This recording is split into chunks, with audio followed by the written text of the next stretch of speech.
Рая собирается отправиться из Лос-Анджелеса в Сан-Франциско. Она расспрашивает своего друга Эвана о расстоянии между этими городами и времени, необходимом, чтобы добраться туда.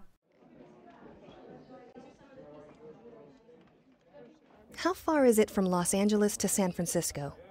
About 400 miles. How long does it take to get there? About 1 hour by plane. How about by car?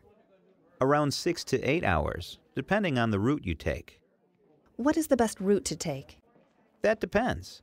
The coast route is more scenic, but Interstate 5 and Highway 101 are faster. А теперь слушайте и повторяйте. How far is it from Los Angeles to San Francisco? About 400 miles. How long does it take to get there? About 1 hour by plane. How about by car? Around 6 to 8 hours, depending on the route you take. What is the best route to take?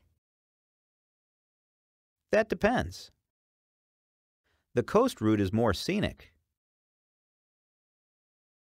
but Interstate 5 and Highway 101 are faster.